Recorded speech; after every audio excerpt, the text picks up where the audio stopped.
Olá, seja bem-vindo ao programa Capítulo à Parte. Hoje nós vamos conversar de um assunto maravilhoso para os brasileiros. Qual brasileiro que não gosta de futebol? Nós vamos conversar sobre futebol, mas tem um detalhe, assunto maravilhoso para os brasileiros, mas nós vamos abordar um tema assim que ficou meio que um espinho na garganta dos brasileiros. Nós vamos falar sobre a Copa de 2014, aqueles 7-1 que nós tomamos em cima da Alemanha. Nós estamos aqui com o Darcio Rica, que escreveu 7 atos, um final. Ele está abordando todo o panorama sociopolítico que houve em 2014, o antes, o meio e o depois daquele jogo com a Alemanha. Tudo bem com você, Darcio? Tudo bem, Roberto. Muito prazer. Muito obrigado pela oportunidade de falarmos de um tema assim tão animado. Espinhoso. Pois não. Fique à vontade de falar. Espinhoso. Os termos vocês podem escolher. Aliás, todo brasileiro pode escolher o termo que quiser. Não, mas eu acho que o brasileiro já assimilou essa, né? Já. O brasileiro é um boxeador. Ele assimila rápido. Os golpes, né? Quase que um filme do Rocky Balboa, Isso, né? Ele assimila. Assimila bem. Na verdade, o livro... Fomos indagados. Poxa, tivemos 3 grandes derrotas na história. Tivemos a derrota em 50 para o Uruguai, que a gente chama de Dia da Tragédia. Essa o brasileiro não assimilou até hoje. Essa não. Aliás, não. É uma outra época, né? Um Brasil quase rural, né? Então, mas se comenta até hoje, então não assimilou, não. Não assimilou bem. 82 é um dia da tristeza, aquela seleção de 82, aquela seleção mágica de 82, né? Decretada aquele quarteto famoso, Cerezo, Falcão, Sócrates e Zico. E nós tivemos ainda a eminência das diretas já, em 84, depois foi tentada a emenda Dante de Oliveira. Foi um dia de tristeza. Agora, 2014, Dia da Vergonha, nem todos sentem vergonha. Max Geringer, que escreveu o livro comigo, ele disse assim, eu não sinto vergonha disso, eu fiquei estupefato, fiquei surpreso, alguns podem ficar revoltados, mas o que mais se fala sobre isso, Roberto, é que não se quer tocar nesse assunto. Não, realmente eu tive pouco espaço para falar sobre esse assunto. Mas eu penso o seguinte, a da Copa de 50 que você fala, da Copa de 50, toda vez que eu ouço falar de Copa do Mundo, e não é de hoje que eu escuto falar de Copa do Mundo, pela minha idade, inclusive, certo? O pessoal fala da Copa de 50 com uma certa dor no coração, não é raiva, mas uma certa angústia, da impressão de que não ficou acabado aquela Copa, que tinha certeza que era nossa, que nós perdemos assim por uma tragédia, por uma... por isso que o termo tragédia é muito eminente, né? Agora, a de 82 ficou tranquilo, não se comenta, e até essa do 7-1 da Alemanha, o pessoal passa batido. Já foi, já era, agora vamos pegar a Alemanha de novo. Entendeu? Nós temos aí um certo sentido de revanche. Bem entre aspas, né? Outra situação, outro treinador. Né? Nós temos uma vingança aí em maturação. Sim. Nós estamos maturando uma vingança, nós estamos deixando ela sendo bem bolada, bem, né, para pegar os caras de jeito. Mais ou menos isso. Mas dor, assim, ressentimento, não vejo muito. Bom, vamos lá. Você, no livro 7 atos, um final, é uma pergunta, você disse que faz uma análise sociopolítica. O que significa uma análise sociopolítica da Copa de 2014? E esportiva, inclusive. Em 2007, o Brasil conseguiu ser, aliás, candidatura única, em 2007, envolvendo presidente, envolvendo a CBF, envolvendo personalidades. O Paulo Coelho foi uma personalidade que, inclusive, ajudou a trazer a Copa aqui em 2007. Falaram-se que não iam ter nenhum gasto público com a Copa do Mundo. Isso foi o discurso em 2007. Então, trazendo para cá, 7 anos depois, quando foi realizada a Copa do Mundo, o livro trata mesmo o contexto que aconteceu desde a época. Aliás, o livro vai um pouquinho antes, ele vai em 2013. Na época, aliás, o primeiro capítulo chama Não é por 20 centavos. Foi aquela época das manifestações de junho, das jornadas de junho. E junto com isso, a Copa das Confederações. Foi realizada aqui no Brasil. O Brasil vence essa Copa das Confederações. Tem a demissão, previamente, a demissão do Mano Menezes, em novembro de 2012. E em junho, assume a dupla Scolari e Parreira, a dupla vencedora, um em 94, um em 2002.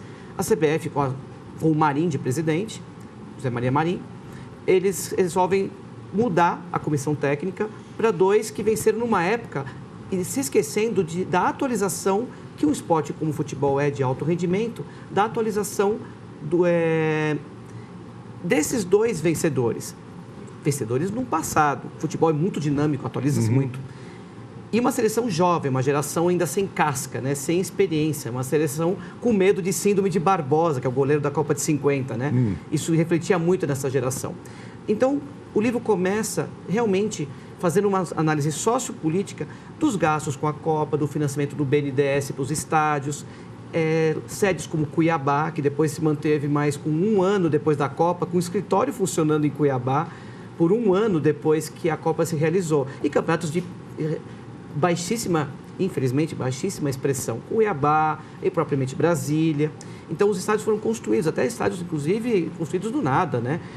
Já existiam estádios no Brasil que poderiam ser reformulados, como foi feito na Copa 98 na França, em 2006 na Alemanha.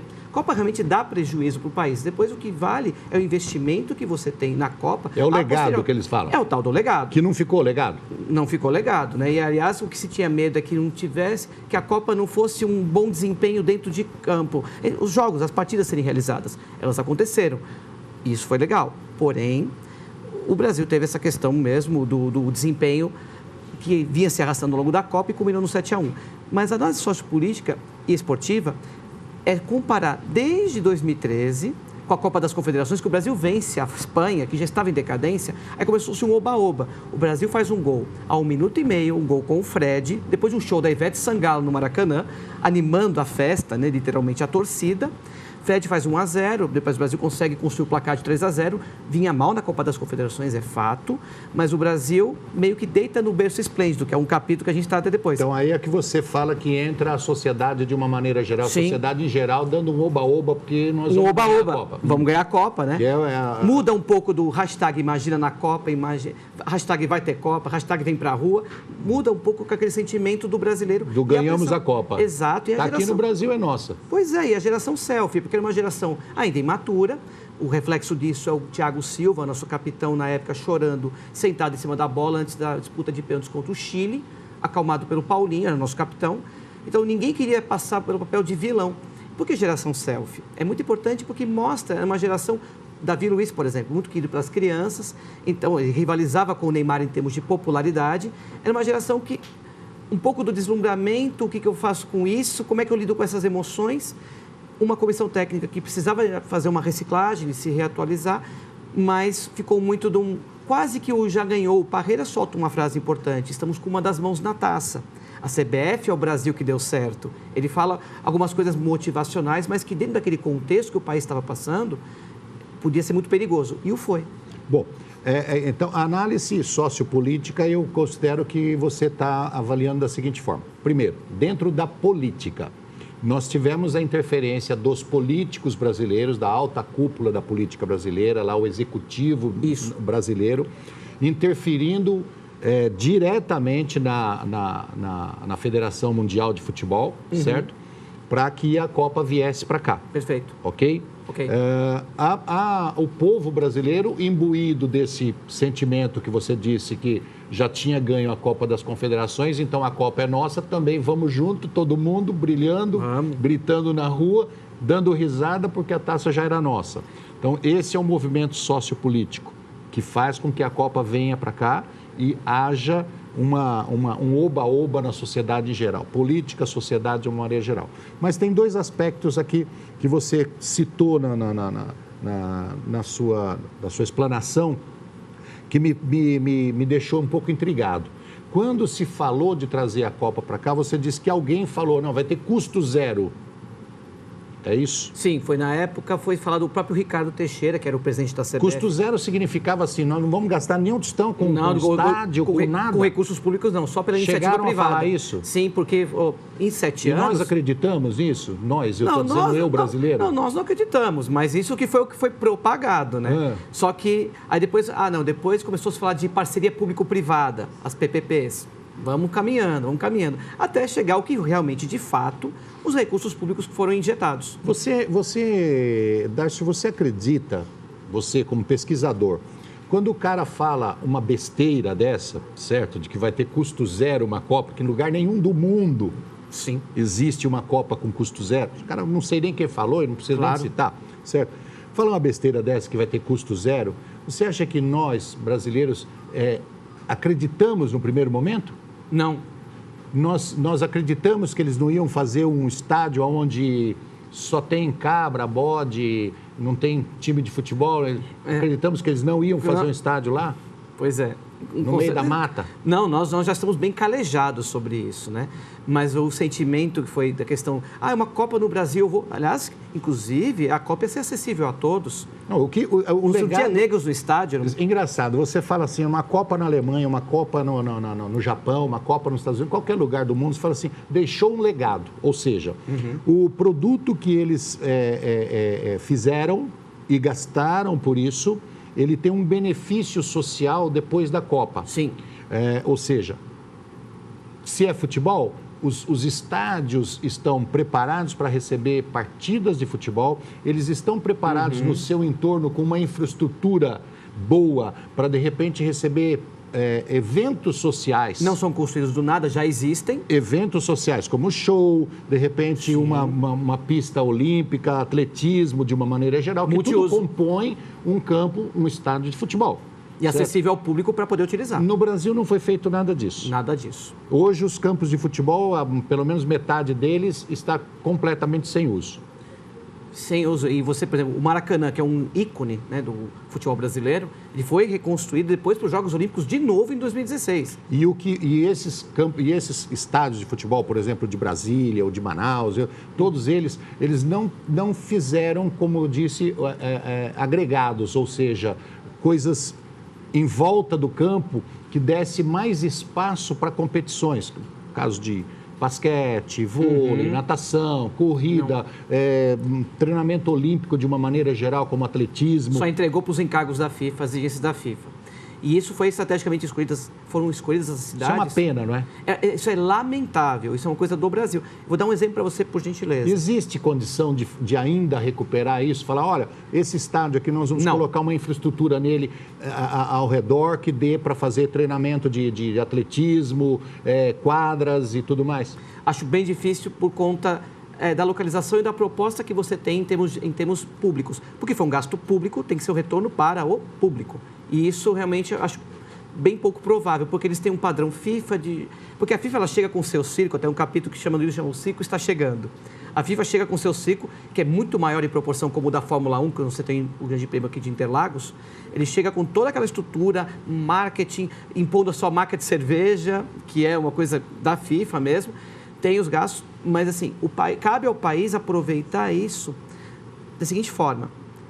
Saber que isso vai reverter para a população a longo prazo, ter essa consciência, já que quer executar o evento do país. Mas um caso, exemplo muito clássico, Roberto, que é importante, em 98, por exemplo, o Stade de France, que é onde foi a final Brasil e França, ele foi o único construído, o resto foram os estádios apenas readequados. Reaproveitados. Nós vamos ter que ir para o intervalo. Nós estamos conversando com o Dárcio Rica, que é pesquisador na área de futebol, e ele escreveu um livro, 7 Atos, um Final.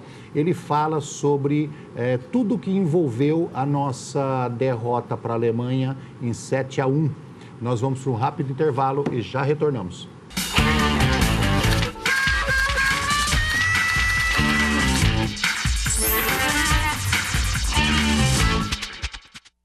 Estamos de volta com o programa Capítulo à Parte. Hoje conversando com Dárcio Rica, que é gestor esportivo na Confederação Brasileira de Golfe, mas é pesquisador na área de futebol. Nós estamos falando de futebol, falamos no primeiro bloco inteirinho de futebol e vamos falar no segundo bloco só sobre futebol, mas eu queria saber o que um gestor de golfe cisma de pesquisar futebol.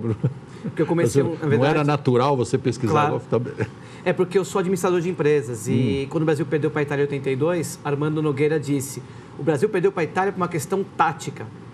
Eu com 9 anos de idade. Aí você falou, não sei o que é tática. Eu comecei a pesquisar tática, fiquei um louco por tática, já escrevi um livro sobre tática em 2014, Evolução do Futebol.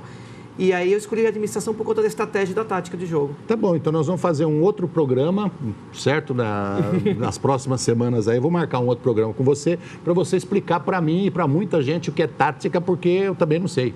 É isso que já ajudou, inclusive, a analisar o próprio livro que está aí. Ajudou bastante. Nós falamos do antes da Copa, Sim. o que envolveu a vinda da Copa para cá, a situação política, a situação social do Brasil no momento, aquele oba-oba de vamos ter Copa, vamos ganhar e aí por diante. Analisamos também a questão da construção dos estádios, que não ficou barato, ficou aí uma trava na garganta da gente, pior do que o 7-1. O aproveitamento desses estádios também comentamos. E agora nós vamos para dentro do campo. Vamos lá para a grama. Vamos para a grama. Certo. Por que esse placar se deu? Vamos lá. Essas coisas não se constroem ao acaso. Até porque estamos falando de um esporte de alto rendimento e que não é devidamente tratado como tal no nosso país. Por ser tão apaixonante, esquece muito disso. O Brasil tem um capítulo interessante no livro, o Filipão chamava a preparação do Brasil de pijama training. Para poupar os jogadores, foi uma das seleções que menos treinou na Granja Comari. Ao passo que a Alemanha... Nessa Copa? Nessa Copa 2014. Menos treinou. Por isso que a gente chama de pijama training. Era mais poupar os jogadores de eventuais contusões e perder a equipe, somente a equipe base e titular. Muito dependente do Neymar naquela situação toda. Então, tem um capítulo interessante... fica legal, né? Deixa o cara no quarto lá, quietinho, para ele só entrar no campo na hora do jogo. Não, assim, você tem o treinamento. Se machucar. É mais leve, toda a equipe em si. Não, pensei que era assim. Então, é uma brincadeira até bem interessante. Mas eu tenho uma entrevista com o André Plihal, da ESPN Brasil, que cobriu a seleção brasileira na Granja Comari. E eu tenho também entrevista com o Gustavo Hoffmann, setorista da ESPN Brasil, que cobriu a Alemanha em Santa Cruz de Cabralha, na Vila Santo André, na Bahia.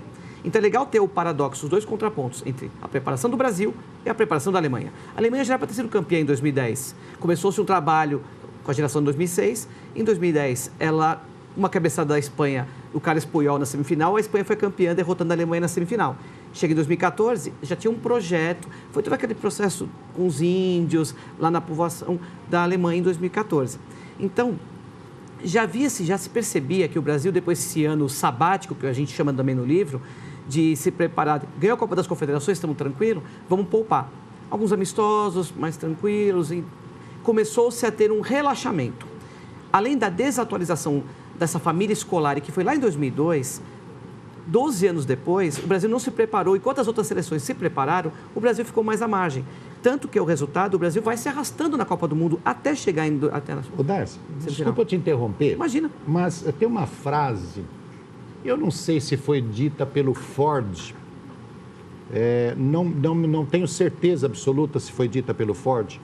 Ele diz o seguinte, que se você tem uma empresa, uma indústria, um comércio, seja ele qual for, e você considerar que aquela sua empresa está ótima, está bom demais, é o começo do fim, certo? Você está dando o primeiro passo para a sua futura falência, certo? Se você tem uma indústria e fala, não, estou bem, é o que eu queria. Vamos manter. Estamos no máximo, no top do que era possível. Isso que é o primeiro passo para iniciar uma falência, certo? Porque você não pode estar contente, nem pode estar satisfeito nunca com o seu negócio, porque você tem que sempre brigar para ele crescer, brigar para ele se expandir, brigar para ele ter mais nome, brigar para ele ter mais qualidade, brigar para ele ser mais conhecido, e aí, ou seja, a briga é eterna, não pode parar. E por que não passar isso para o rendimento? Isso.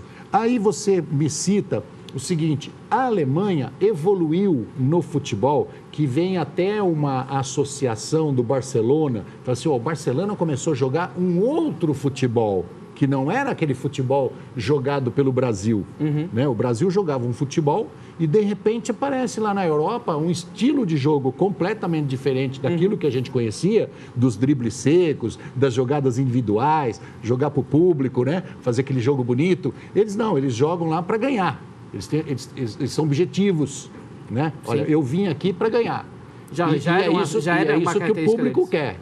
Né? Então, a grande vitrine desse tipo de jogo foi o Barcelona, certo? Que veio com esse... E a Alemanha foi nesse estilo, ela evoluiu nesse sentido, do tipo, olha, 3 passes eu chego lá, eu quero chegar no gol, esse é o meu objetivo. Marcação por pressão, setorial e tudo mais, compactação de linhas. E manter a bola na posse, que é isso que eles fazem, manter posse de bola, sempre. E o Brasil ainda estava no jogar para a torcida, drible... jogos bonitos, que é lógico, a gente fica maravilhado de ver aquilo, mas não é o objetivo. Então, foi isso que aconteceu? Ou seja, o Brasil achou que a empresa dele estava no auge, no top, olha... Essa é uma das razões, ganhamos. Roberto. Essa é uma das razões. E a Alemanha fala assim, não, eu não me conformo, eu tenho que evoluir sempre.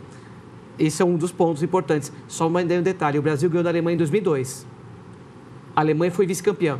Pensou, não, tá bom, vamos ajeitar alguma coisa, outra, vamos melhorar e vamos... Não, tá tudo errado. Vamos começar tudo de novo, vamos rever plano de jogo desde as categorias de base. A Alemanha fez um projeto visando ganhar a Copa em 2010, com a geração nova, coisa que o Brasil não. E o Brasil não, o Brasil sempre mantém a sua mesma característica. Mas é importante que tem um capítulo no livro que eu faço uma comparação, eu tive que ver esse jogo 5 vezes, porque você vai, edita, vai e volta minuto a minuto.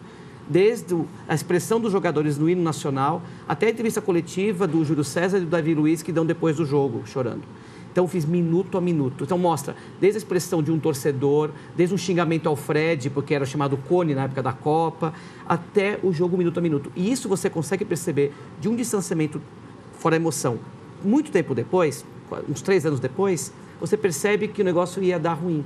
Isso mostra que o que o Brasil tinha, esse espaçamento entre os jogadores, era uma seleção muito perdida, tal e qual era a nossa sociedade também, tal e qual o povo brasileiro, tal e qual a geração política. Eu confesso a você que eu assisti o jogo inteiro, inclusive no salão de festa lá do meu prédio, que tem um telão, assisti junto com o pessoal do prédio e tal, e não vi ninguém que não chorasse, certo? Todo mundo chorou, incluindo a pessoa que vos fala, certo? Que não, futebol não é assim, uma loucura da minha parte, mas mexe com a emoção, né? Na hora você fica imbuído do clima, né? E estamos lá na torcida, poxa vida, não, o Brasil vai recuperar, o Brasil... E toma mais uma, e toma mais uma, e toma mais uma. Bom, chorei também, mas aí eu pergunto para você, você fala assim, o clima que norteava o estádio, o pessoal que estava lá, todo mundo saiu em prantos? Não. Aliás, inclusive, esse minuto a minuto mostra que muitos passaram até a torcer, até a aplaudir a Alemanha. Gerou um clima de raiva. De raiva, de revolta, porque eram pessoas que tinham condições de ir para a Copa do Mundo, pagar um ingresso muito caro. Muitos VIPs, né, privilegiados, que começaram a... E uma geração que eu chamava de sou brasileiro com muito orgulho, muito amor, Então, essa turma toda, essa nova geração de torcedores que não estava preparada, é mais a turma do oba-oba mesmo. Essa turma do oba-oba é um sentimento que gera desde um choro, uma revolta, até uma indiferença, que é o que esse livro está sendo muito tratado também. Uma indiferença. Para que isso aqui? E aí aí começa a se criar mitos, como quem diz, a Alemanha, não, vira 5, acaba 10, no segundo tempo... Isso aí é importante saber. Tem muita gente que fala... que a Alemanha tirou o pé no segundo tempo, está comprovado, porque ficou com medo, inclusive, da torcida brasileira, de algum tipo de histeria, de algum tipo de agressão, e que eles poderiam fazer 12, né? Tudo mito. E tirar o pé. Tudo mito, esse livro vai derrubar esses mitos todos. Isso é mentira. Total eles fizeram mentira. O 7-1, era o que eles podiam fazer e acabou. Sim, até porque o primeiro tempo é um jogo, e esses... Na verdade, os 4 gols em 6 minutos, você não pode considerar o gol do Klose, que é o segundo, porque ele não está dentro desse contexto. Os outros gols são do Toni Kroos, os 2 gols, e do Sami Khedira. Porque a Alemanha chegou uma hora que a Alemanha tinha 5 jogadores no meio-campo contra 2 do Brasil. Fora o Davi Luiz abandonando a área para tentar fazer um gol, porque era aquela coisa do jogador mais paixão, emoção, né? O Neymar fez falta? Fez falta, mas assim, o placar com o Neymar seria um placar... normal, 2-1, 2-1, não. Na verdade, assim... Ou 7-2. Na verdade, o Brasil não tinha um padrão tático nem com o Neymar, que dirá sem ele. Tem alguns momentos que você passa a bola para o lado... É o que você disse lá, faltou realmente treinamento. Treinamento, alternativas táticas, evolução como esporte de alto rendimento, principalmente para a nossa comissão técnica. Para a gente encerrar, Darcio, eu queria saber de você o seguinte, o que fica dessa lição? Você acha que o Brasil treinou agora o suficiente para essa Copa? Eles tiveram consciência dessa derrota e falaram assim, não, agora nós não vamos acomodar, nós não vamos fazer aquele treinamento do pijama, como você falou, certo? De poupar os caras, não, nós vamos esgotar os caras no campo para entrar fera, entrar na hora que o cara pensar alguma coisa aqui na pequena área do nosso time, o cara lá, o centroavante nosso, já está sabendo o que ele está pensando.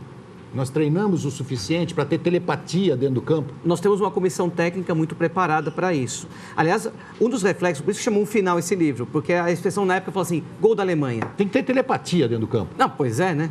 Agora, gol da Alemanha. Gol da Alemanha foi uma expressão, por isso que chama um final. Nós tomamos gols da Alemanha até hoje. Então, ele mostra várias situações de gols, né, da Alemanha, que é o final do livro. Porque isso não termina. Isso é a importante lição. E essa lição, na verdade, não foi aprendida de cara. Quem foi escolhido para ser o técnico da seleção brasileira depois? O Dunga. Foi mais do mesmo, porque faltou raça. Não é isso que faltou, não faltou comprometimento. Querido, nós encerramos nosso programa. Eu agradeço você bastante Obrigado, por ter vindo aqui e elucidar um lado meio nebuloso do futebol. Mas, se vocês quiserem adquirir o livro 7 Atos, um Final, pode entrar no site Darcio, número 3, não escreve número não, é o número 3. Darcio, 3, na Copa, tudojunto.com.br. Isso, agora está ainda pela Chiado Editora, que a Chiado Editora foi aqui logo nas grandes livrarias. Já tivemos um evento de lançamento dia 17. Okay. E espero que possamos crescer com isso. Obrigado por ter vindo. Obrigado a você de casa que esteve conosco no programa Capítulo à Parte. Nós te esperamos na próxima semana. Até lá.